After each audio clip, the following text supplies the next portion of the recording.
Hi guys, welcome back to Students of Chemistry. A common problem which we all face in our everyday life is stress. In this video, I'm going to help you cover what is the real science that lies behind this stress. So, let's go.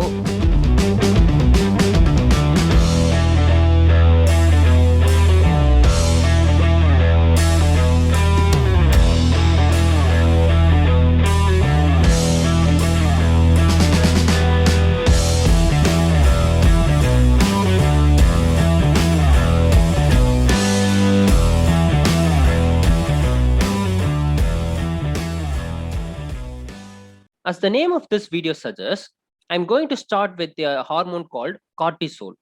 This cortisol is nothing but the hydrated form of cortisol. It is also known as the stress hormone. Cortisol will get secreted in your body when stress attacks you in the adrenal glands. Adrenal glands are those which are present in the layers above the kidneys. These are the adrenal glands. These adrenal glands are composed of inner medulla and outer cortex. The inner medulla is responsible for the secretion of adrenaline hormones, and the outer cortex is responsible for the secretion of our recurrent cortisol and other glucocorticosteroids. When stress attacks you, our hypothalamus part of the brain will release a hormone called corticotropin releasing hormone, which stimulates the pituitary gland of the brain to release another hormone called adrenocorticotropin hormone. This ACTH hormone will finally stimulate the adrenal glands of our body to give our required cortisol. So, what does this cortisol do? Let me put it in a simpler way. Imagine you are in front of a tiger. When the cortisol is not secreted in your body, you will do nothing, just scared and stay still, making the tiger's job so easy.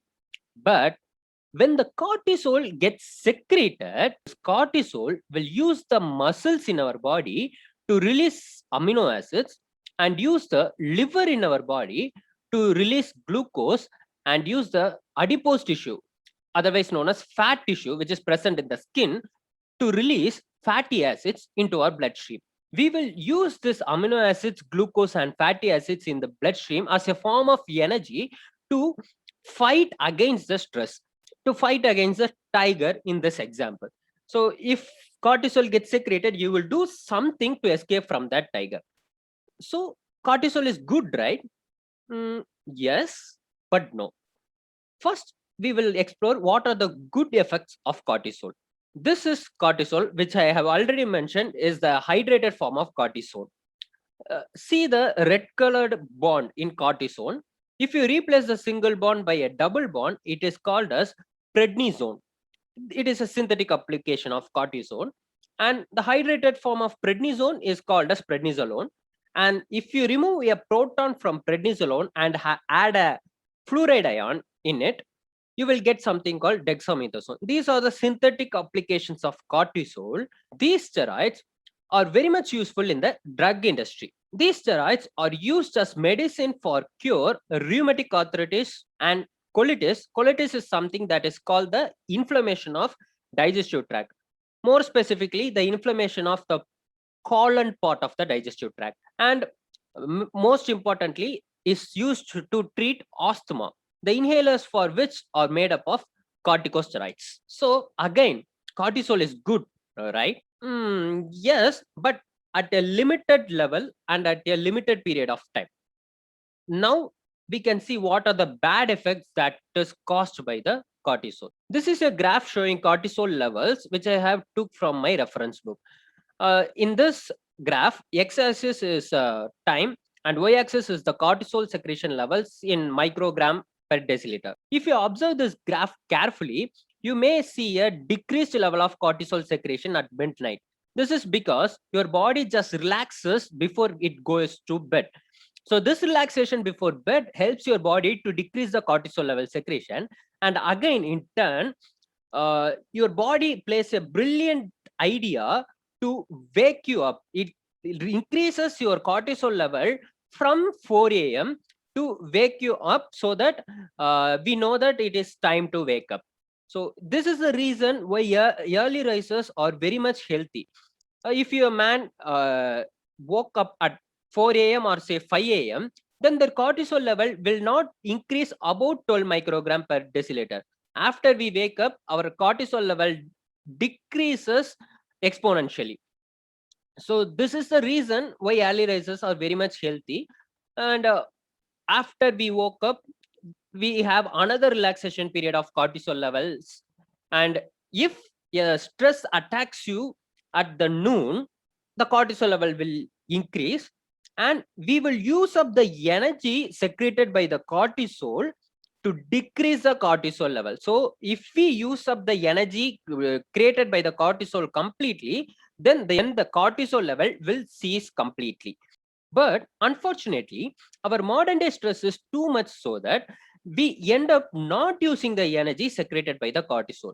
For example, take a student preparing for an important examination. The stress given by this examination is pretty much high. And so the cortisol will get secreted, and the energy secreted by cortisol will also be high. If he uses the energy in a good preparation, then no worries. Our cortisol level will decrease, will cease away.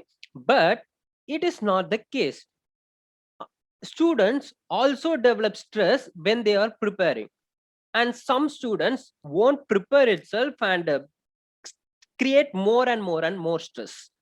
This stress and this excess energy created from cortisol plays a major role in decreasing our health.